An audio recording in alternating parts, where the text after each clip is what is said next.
Bom, pessoal, olá a todos. Continuando aqui nossa análise do paulinismo, vamos ler agora Gálatas. Eu vou ler Gálatas no capítulo 1, versículo 6, onde Paulo diz assim, lembrando, quem puder já dar o like no vídeo, tá? Já vai aumentando a atividade e o alcance. Admiro-me de que tão depressa abandoneis aquele que vos chamou pela graça de Cristo e passeis a outro evangelho. Eu só ver um detalhezinho aqui. Eu vou ler também, pessoal, aqui 1 Coríntios, só para dar uma harmonização aqui, tá? 1 Coríntios, capítulo 1, versículo 11. Com efeito, meus irmãos, pessoas da casa de Cloé me informaram que existe rixas entre vós.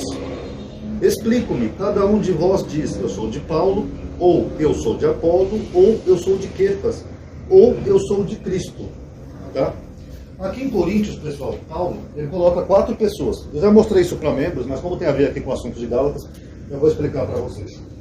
Paulo fala que algumas pessoas diziam que eram de Paulo,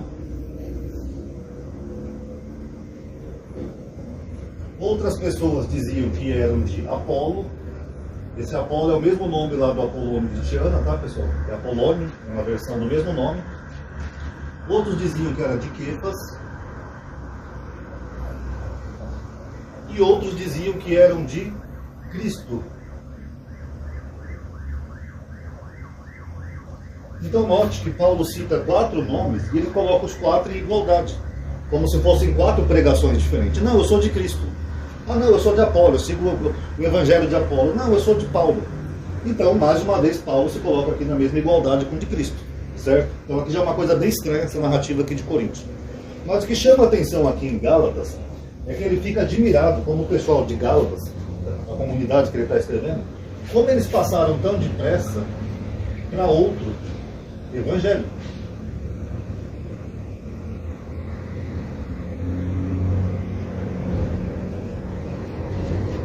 Ele até tenta dar uma justificativa aqui, dizendo que não é outro evangelho, quer ver? Vou voltar aqui para Gálatas. Gálatas.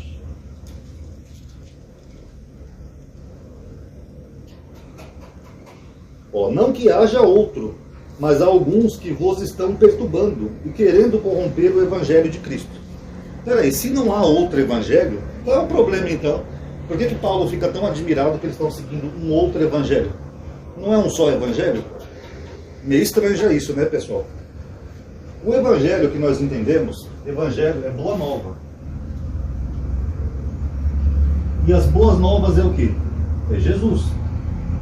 Isso é o que nós entendemos por evangelho, o que Jesus disse, o que Jesus fez e o que Jesus falou. Correto? Jesus, segundo os evangelhos que nós temos na Bíblia, ele tem um ministério, alguns entendem que é 3 anos e meio, para mim ali é só 1 ano, mas também daria um bom tema interessante com outro vídeo. Ele escolhe 12 apóstolos.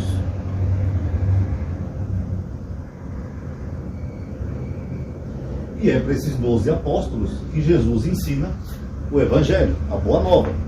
Até porque não faria sentido ele ficar um tempão andando com 12 discípulos para depois não valer nada. Então ele escolhe 12 apóstolos e esses apóstolos é que ele manda pregar. Ele fala, ide e pregai. Ide, pregai o evangelho. O que é o evangelho? Que Jesus anunciou a salvação, a boa nova, tá? O Filho de Deus ressuscitou, etc. É isso que a gente entende. Mas aí Paulo aqui em Gálatas, ele começa a dizer umas coisas diferentes. Vamos ler aqui no capítulo 11. Versículo 11, perdão. Com efeito, eu vos faço saber, irmãos, que o evangelho por mim anunciado não é segundo o homem, pois eu não o recebi nem aprendi de algum homem, mas por revelação de Jesus Cristo. Então, peraí. Então, Paulo está dizendo que ele não aprendeu de nenhum homem. É uma revelação que Jesus supostamente revelou o evangelho para ele. Aqui em revelação, pessoal, também tem uma coisinha meio estranha, que ele fala 2 vezes aqui em Gálatas esse termo, que é o termo apocalipse, que é uma revelação, é quando você tem uma visão, que nem o apocalipse de João, né, que ele começa a ver coisas. Então, se Paulo teve aqui uma revelação, foi assim que ele aprendeu o evangelho, aquela narrativa de Atos cai por terra, porque ali não é uma revelação, ali é uma aparição. Ele está andando, aparece uma luz muito forte, aí uns ouvem a voz, outros veem e depois escutam, que até é contraditória nas narrativas de Atos, mas aí já contradiz aqui enormemente Gálatas, tá? ouviste certamente da minha conduta. Não, essa aqui é irrelevante. Vamos ver aqui a partir do versículo 15. Ó. Quando, porém, aquele que me separou desde o seio materno. Então Jesus escolheu Paulo mesmo antes dele nascer, desde o seio materno. Jesus já tinha escolhido Paulo, e mesmo assim, ele não está aqui entre esses 12 aqui, ó. Só para vocês verem a prepotência de Paulo, né? Porque se eles estavam na mesma época, na Judéia, se Paulo era um judeu, como ele disse que perseguia a igreja, tal, não sei o quê, se Jesus tivesse escolhido ele, não teria sido mais fácil Jesus escolher Paulo em vez de Judas, que o trairia? Mas segundo Paulo, aquele foi escolhido desde o seio materno. E me chamou por sua graça. Houve por bem, ó, revelar de novo, Apocalipse, ó, revelar em mim seu filho, para que eu o evangelizasse entre os gentios. De novo aqui, você lembra que eu falei lá em Atos que Pedro era o apóstolo dos gentios? Aqui Paulo está tomando um lugar que não é dele. Tá? Se quiser eu leio aqui o versículo, é Atos 15. Não consultei carne nem sangue. Ó, ele não consultou nem carne nem sangue. Nem subi a Jerusalém aos que eram apóstolos antes de mim. O que contradiz também a narrativa de Atos, né? Que segundo o livro de Atos, Paulo é descido num cesto, né, pelos muros da cidade, e ele vai para Jerusalém, onde ele se encontra com todos os apóstolos e permanece lá um tempo com eles. Segundo o próprio Paulo, não. O próprio Paulo desmente o autor de Atos. Fala que ele não subiu para Jerusalém e não encontrou os que eram apóstolos antes dele. Mas fui à Arábia, e voltei novamente a Damasco. Em seguida, após, inclusive essa volta dele aqui a Damasco contradiz de novo Atos, né? Porque se queriam matar ele lá em Damasco, para que ele voltaria a Damasco? Em seguida, após 3 anos, subi a Jerusalém para avistar-me com Quefas e fiquei com eles 15 dias. Não vi nenhum apóstolo, viu? Contradizendo Atos, mas somente Tiago, o irmão do Senhor. Isso vos escrevo e vos asseguro diante de Deus que não minto. Aqui ele continua dizendo que foi as outras regiões, então preste atenção. Paulo, ele fala que não aprendeu nada com esses apóstolos aqui, ó. Tá? Aí já no capítulo 2, ele fala o seguinte.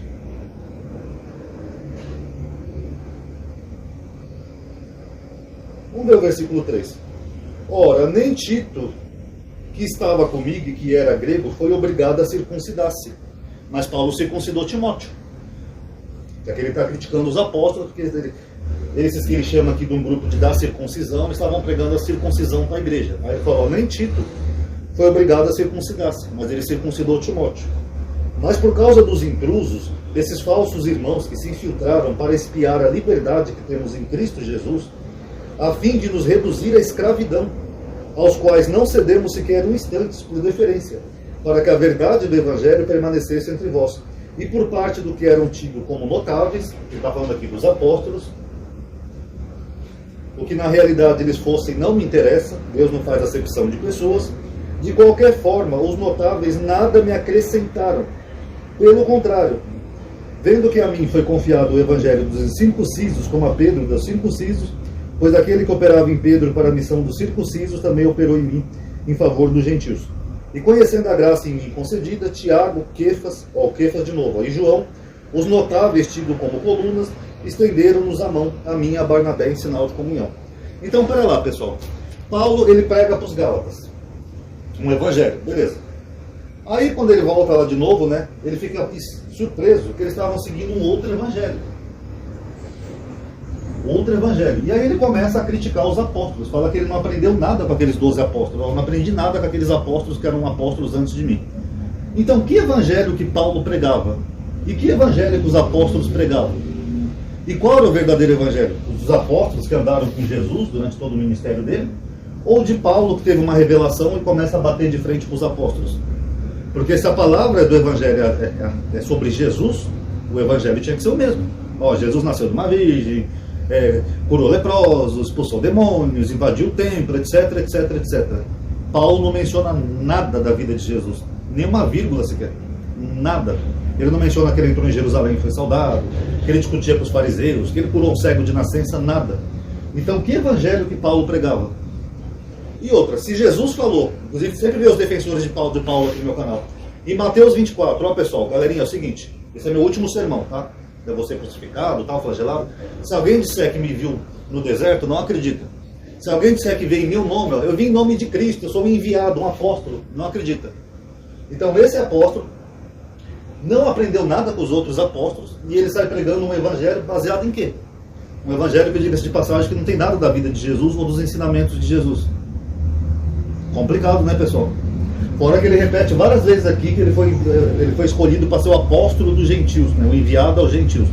Mas peraí, o próprio Jesus não falou que veio somente para as ovelhas perdidas da casa de Israel? Eu vim somente para as ovelhas perdidas da casa de Israel. Tanto que tem uma mulher, né, estrangeira, que é Sírio Fenícia, que tenta se aproximar dele, ele chega a chamar ela de cachorrinho, comparando os gentios a cachorrinhos. Aí depois Jesus morre, ele vai lá para o céu, ele muda de ideia. Ele pega, escolhe alguém que ele já tinha ciência desde o seio materno, aí manda esse alguém pregar para os gentios um evangelho que não é o mesmo evangelho dos apóstolos. Curioso, né, pessoal? Eu já vou finalizar o vídeo aqui, eu só vou mostrar mais uma coisa aqui. Versículo 11. Mas quando Quefas veio a Antioquia, eu o enfrentei abertamente, porque ele se tornara digno de censura. Pedro, segundo os evangelhos que nós temos, ele era o principal dos apóstolos. Tanto que Jesus falou assim para ele, ó, tudo que ligares na terra será ligado no céu. O que desligares na terra será desligado no céu. Então, Pedro, segundo Paulo aqui, ele era digno de censura. Então, aquilo que Jesus falou para Pedro, talvez Jesus tenha se equivocado, né? Talvez Pedro, que andou com Jesus durante 3 anos e meio, não tinha essa autoridade toda. Quem tinha era Paulo, que nem sequer nem conviveu com Jesus e não aprendeu nada com quem conviveu com Jesus. Curioso, né? Com efeito, antes de chegar alguns vindos da parte de Tiago, ele comia com os gentios. Paulo ainda é cagueta, está caguetando Pedro.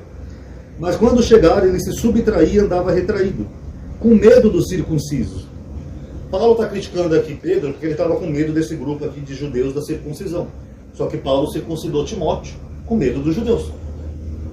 Qual é o nome disso, pessoal, quando você critica uma coisa e faz a mesma prática?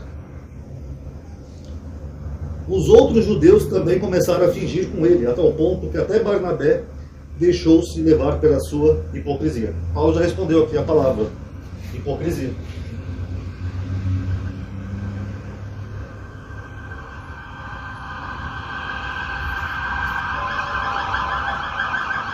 Mas quando vi que não andavam retamente segundo a verdade do Evangelho, eu disse a Pedro diante de todos, se tu, sendo judeu, vive a maneira dos gentios e não dos judeus, por que força os gentios a viverem como judeus?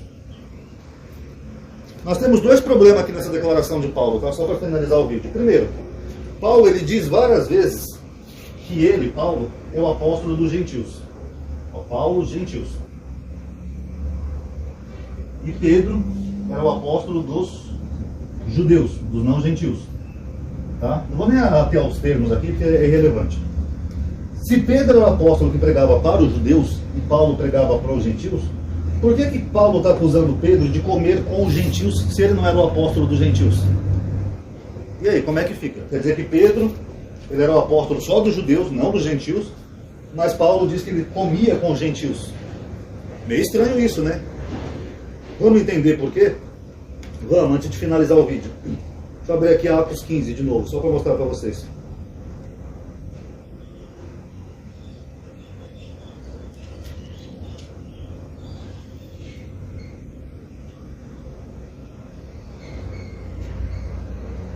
Atos 15, versículo 7. Pedro disse, irmãos, vós sabeis que desde os primeiros dias aprove a Deus entre vós que por minha boca ouvisse os gentios a palavra da boa nova, evangelho, e abraçassem a fé. Aqui, ó. E o próprio Paulo confirma isso quando ele diz que Pedro comia com os gentios. Então, como que Paulo, mesmo dizendo aqui na epístola dele que Pedro comia com os gentios, como é que depois ele assume essa função como se fosse sua? Complicado, né, pessoal? Porque o Pedro disse que ele era o apóstolo dos gentios, mas Paulo vai lá e usurpa esse lugar, e ele ainda critica Pedro por comer com os gentios e depois dissimular na frente dos judeus. Meio complicado, né, tudo isso, né, pessoal? Meio confuso. Lembrando que gentil aqui, eu não vou nem explicar que gentil aqui não é bem o não judeu, tá? Porque senão vai virar uma salada mista, né? Porque eu acabei de falar que Jesus veio somente para as ovelhas perdidas da casa de Israel. Esse era o gentil aqui, tá? E só para finalizar, tem mais um pontinho aqui interessante. Esse aqui é o gentil, tá? Paulo, ele está criticando Pedro pela sua dissimulação, que Pedro estava fingindo, dissimulando. Só que em duas outras epístolas de Paulo, Paulo disse o seguinte. Primeiro ele fala assim: alguns pregam Cristo por fingimento, por falsidade, por dissimulações, mas não importa, o importante é que estão pregando a Cristo. Ué, se o próprio Paulo fala que não importa, por que ele está criticando Pedro, alguém que supostamente recebeu a autoridade do próprio Jesus? Em outra epístola, Paulo fala assim: eu fiz-me como judeus para ganhar os judeus, fiz-me como gentil para ganhar os gentios, eu fiz-me como pecador para ganhar os pecadores, eu fiz de tudo para ganhar todos. O nome disso é dissimulação. O próprio Paulo dissimulava, fingia que era coisas que ele não era, para tentar atrair aquelas pessoas e pregar o Evangelho de Cristo. Então, se ele mesmo fazia isso na prática, por que ele está criticando Pedro por fazer o mesmo? Qual o nome disso, pessoal? Hipocrisia. Fora que o próprio Jesus falou, né? Seja o seu falar sim, sim, não, não. Mas o Paulo é isso, o paulinismo. Ele mesmo dissimulava, ele mesmo falou que não importava se dissimulasse, que o importante era pregar a Cristo. Mas aí ele pega e critica Pedro por estar dissimulando e fala que até Barnabé estava se levando pela sua dissimulação. E outra, ele acusa Pedro de estar dissimulando porque Pedro estava com medo dos judeus, né? Da circuncisão, como se Pedro fosse um covarde, né? Olha, nem Barnabé, Timóteo, nem Tito, que era grego, foi obrigado a circuncidar-se. Só que quando Paulo vai para Jerusalém, ele faz o quê? Ele circuncida Timóteo por medo dos gentios. E uma circuncisão que ele nem podia fazer de acordo com a halahá judaica, sabiam? Mas ele, com medo dos gentios, ele vai lá e circuncida Timóteo. É a mesma acusação que ele está fazendo aqui a Pedro. Aí eu pergunto para vocês, um apóstolo inspirado pelo Espírito Santo pode ter tantas características assim, pessoal? Jesus, então, faz o último sermão, fala para não acreditar se alguém vê ele no deserto, para não acreditar se alguém dissesse que foi enviado por ele, aí depois ele volta e escolhe como o maior dos apóstolos alguém com todas essas características aqui. Alguém que desdenha dos 12 apóstolos, falam que eram notáveis em outro tempo, mas que eram irrelevantes, que não acrescentaram nada para ele. E aí, como é que fica? Complicado, né, pessoal? Esse é o homem realmente que ele tomou o lugar de Jesus. Por isso que eu falo aqui no canal que Paulo é o anticristo, que o anticristo é isso, é tomar o lugar de Cristo. Porque a igreja inteira segue esse homem aqui, ó. Mesmo com todas essas problemáticas aqui. E esses evangelhos aqui, ó, o que eram? Aí é complicado, né, pessoal? Então tá bom. Quem gostou do vídeo, dá um like, tá? Isso ajuda a aumentar a atividade, o alcance do canal, tá? Comente aí o que vocês acharam. Comente aí se vocês concordam com essa hipocrisia toda de Paulo, dele criticar Pedro pelas mesmas coisas que ele fazia. Comente aí o que vocês acham, tá bom? Obrigado aí por ter assistido. Paz a todos.